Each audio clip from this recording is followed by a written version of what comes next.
plus de témoignages émouvants, des nouveaux bâtiments, nous avons aussi des nouvelles communautés qui ont vu le jour ces dernières années en FSRT. Et nous voulons vous présenter pour qu'elles puissent être un peu plus réelles, parce qu'on entend parler, mais peut-être nous n'avons jamais mis des visages sur un nom. Mais cet après-midi, nous voulions prendre le temps de connaître les 3 communautés qui étaient avant groupe et qui ont été reconnues en tant qu'Église hier lors de l'Assemblée administrative. Tout d'abord, je voudrais inviter ici les représentants de l'Église de Lausanne lusophone. Où sont-ils? Lausanne lusophone, on vous invite à venir ici. On voudrait vous connaître davantage. Et on va peut-être vous entendre avec des courtes phrases, ce qui signifie pour vous être membre de cette communauté. Venez ici, à ma droite, et je vais demander à quelqu'un de identifier le groupe en tenant ce poster. Toi. Venez, regroupez-vous à ma droite.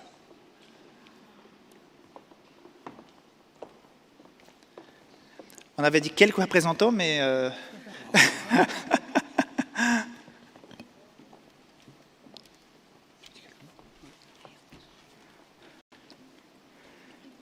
Quand il y a une naissance dans la famille, on est vraiment tout heureux, on est un peu tendu, mais c'est une bonne et belle tension. Je voudrais aussi demander à Nathalie Vagnon de venir se joindre à nous. Je ne sais pas si elle est quelque part dans l'Assemblée, sinon je demanderai à quelqu'un d'aller la chercher vraiment, parce qu'elle a été aussi importante, parce que créer un groupe, c'est une chose vraiment, c'est une alchimie, mais il faut aussi des moyens. Et en tout cas, avant de devenir Église, c'était hier qu'on a voté, eh bien, pendant des années, la Fédération a soutenu par rapport au loyer, par rapport aussi donc, à mettre quelqu'un, donc il y avait des volontaires. Et je pense que, voilà, Nathalie est là, et c'est vrai que nous avons travaillé de concert, Nathalie, Rickson et moi, et je ne voulais pas que la Fédération ne soit pas totalement représentée au niveau des 3 officiers, quoi. Merci beaucoup, parce que les finances, c'est aussi important. Regardez-moi, ces jeunes. Et puis, quelqu'un disait l'autre jour, dans notre église, eh bien, il n'y a que 2 retraités. Bien sûr, les églises, vraiment, j'allais dire, issues souvent de l'immigration, eh bien, les églises linguistiques sont des églises jeunes, avec une grande capacité.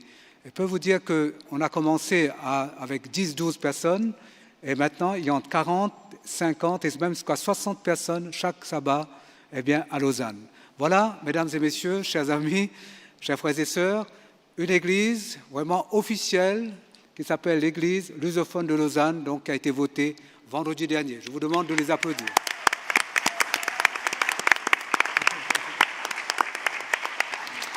Alors, je vais vous demander de vous regrouper au fond, mais restez sur la lumière pour qu'on puisse vous enregistrer, vous filmer. Ne mettez pas vous à l'ombre, mais regroupez-vous là-bas. Essayez de trouver une petite place. Et je voudrais maintenant inviter les représentants de l'église luso-hispanique de Neuchâtel, qui hier aussi ont été reconnus en tant qu'église. Donc les membres de l'église luso-hispanique de Neuchâtel sont invités rapidement à monter sur l'estrade, s'il vous plaît. L'église luso-hispanique de Neuchâtel, c'est une église assez particulière. C'est justement par rapport à cette église que Raphaël disait hier lors de l'Assemblée administrative qu'il n'y a que 3 retraités, parce que la plupart, ce sont des jeunes, sont des personnes issues de l'immigration. Et c'est une église assez particulière parce que nous parlons l'espagnol et le portugais dans la communauté. Nous essayons d'équilibrer les prédications, les chants, les classes d'école de sabbat. Il y a une classe en portugais et une classe en espagnol. Mais il y a une espèce d'évangélisation de l'amour aussi dans la communauté.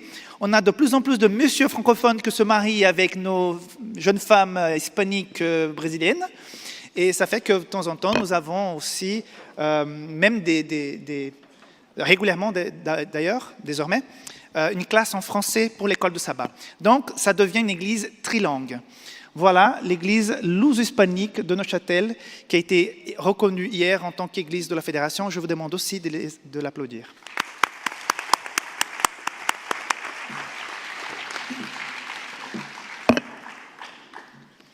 Il y a aussi une autre communauté hier qui a été reconnue en tant qu'église, qui nous a vraiment surpris, qui tout à coup, avec quelques familles, ont pris un essor.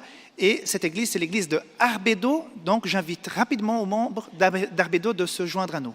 Alors pendant que les membres d'Arbedo donc, nous rejoignent, c'est une église vraiment qui est née peut-être d'une petite frustration qui date de 25 ans. À peu près 25 ans, je ne sais pas si peut-être les personnes les plus âgées peut-être pourront se souvenir. On avait fermé l'église adventiste de Bellinzone. Vous vous rappelez de ça? Il y avait une église et puis après, bon, il n'y avait plus rien. Et c'était comme une sorte de blessure lancinante dans le cœur de plusieurs personnes au Tessin. D'ailleurs, il y a des personnes qui sont, quand on a fermé l'église, sont plus revenues donc, dans une église du Tessin. Et donc, à partir d'un groupe de foyers, un groupe de maisons, il y a maintenant une église. Là, il y a quelques représentants. Voilà, il y a les autres qui arrivent. Merci beaucoup. Parce que du Tessin, c'est un peu loin, c'est vrai. Mais j'étais il y a 3-4 semaines au Tessin, donc dans leur église, il y avait pas mal de personnes, quoi. Donc vous voyez que d'un groupe de maisons, ça a grandi, ça a été vraiment encouragé. Et maintenant, nous avons une nouvelle église à Arbedo, à Bellinzone, qui a été reconnue hier comme étant une église officielle de notre fédération. Donc on les applaudit aussi.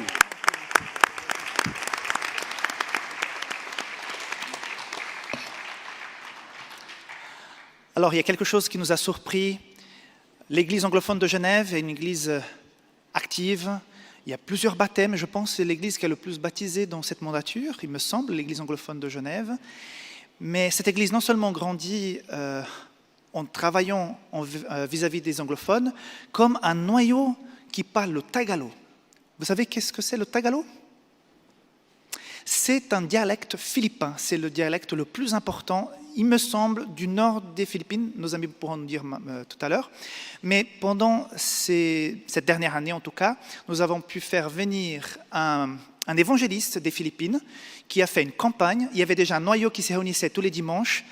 Eux, ils ont la tradition de faire un culte le dimanche pour pouvoir faire de l'évangélisation.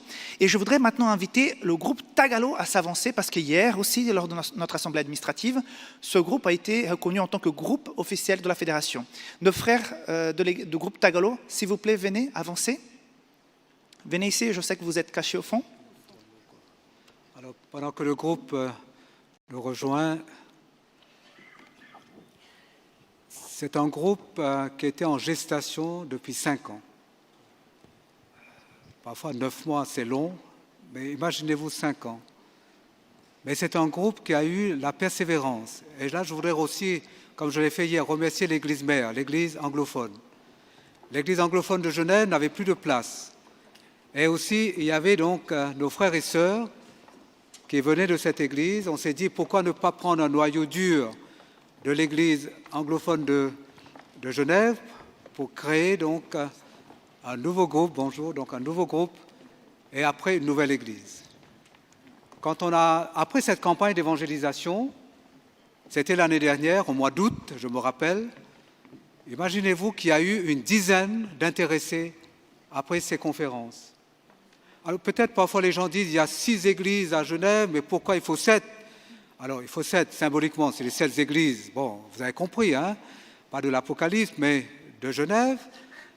Mais il y a aussi des personnes, on a fait une étude de marché, donc il y a des jardiniers, il y a des femmes de ménage, il y a aussi des chauffeurs, il y a des personnes, mais des personnes qui souhaiteraient donc louer le Seigneur dans leur langue, parce qu'il y a quelques personnes qui ne comprennent pas toujours donc l'anglais.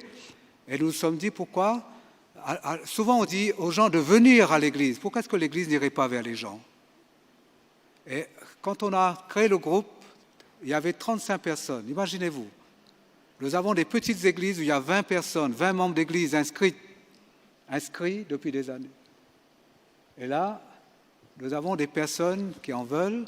Et la fédération donc a fait un joint venture, donc des accords avec des églises philippines donc à Londres. Il y a une aussi donc en Espagne, pour que les pasteurs viennent les week-ends pour assurer le culte et aussi donc les rencontres l'après-midi, l'évangélisation, pour nous ne pouvons pas actuellement payer un pasteur parce que nous voulons aller un pas après l'autre, ce n'est qu'un groupe. Eh bien, dans 4 ans, je suis convaincu que ce groupe sera vraiment voté comme étant une église. Mais un pas après l'autre, eh bien, nous avons le plaisir maintenant d'avoir ce groupe de philippins qui vraiment loue le Seigneur en tagalog. Eh bien, il y aura donc des pasteurs qui viendront, et puis il y aura une campagne d'évangélisation aussi donc l'année prochaine. Et ainsi, nous souhaitons et nous pensons que sous le regard de Dieu, il y aura une église, une 7e église donc dans la région genevoise. Nous pouvons les féliciter aussi.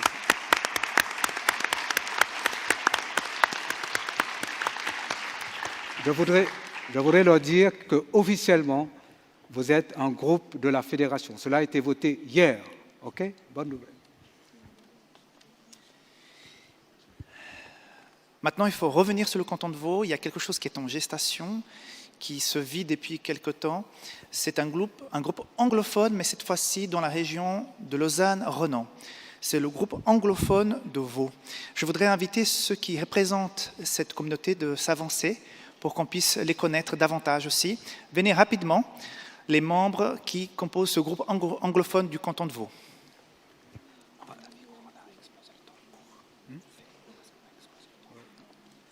Alors, venez, chers amis, on m'a dit de faire court, je fais court et je vous remercie. Je m'arrête là? Non, je peux, encore 2-3 mots. Alors, je voudrais remercier notre ami Samuel. Mettez-vous là. Samuel, vraiment, depuis le début, vraiment, a été un peu la cheville ouvrière du groupe. C'est lui donc, qui est là pour organiser. Et puis, je sais aussi que chaque personne de ce groupe est un missionnaire. Dans leur ADN, ils veulent évangéliser. Souvent, ils prennent des livres, ils vont donc à la gare de Genève. Eh bien, ils font des week-ends et ils sont en contact aussi au niveau universitaire, etc., etc. Vous dites, dans leur ADN, c'est la mission. Alors, nous avons aussi le plaisir d'avoir le groupe anglophone donc, du canton de Vaud. Nous avons une église anglophone à Genève. Donc, nous espérons, par vos prières et par la puissance du Saint-Esprit, que ce groupe va se développer et que bientôt nous aurons une église anglophone dans le canton de Vaud.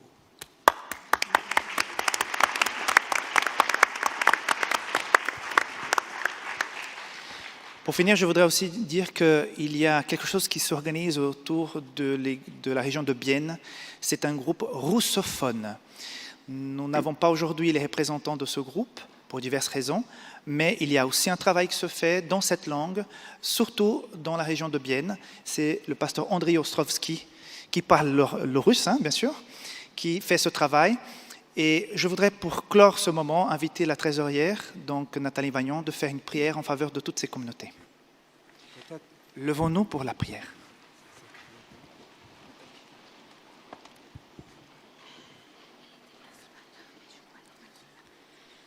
Seigneur, tu nous vas réunis pour fêter la naissance de ces églises, de ces groupes. Tu vois combien c'est important que chacun trouve sa place dans cette fédération, dans sa langue, pour te louer. Je veux te demander de les accompagner, de les guider. Permets aussi que nous soyons à leur côté, que nous les soutenions aussi. Bénis chacune de ces familles, chacun de ces frères et sœurs. Et merci Seigneur pour ce que nous pouvons accomplir ensemble. Au nom de Jésus. Amen. Merci beaucoup, que Dieu bénisse vos églises et que vous puissiez fortifier encore. Merci.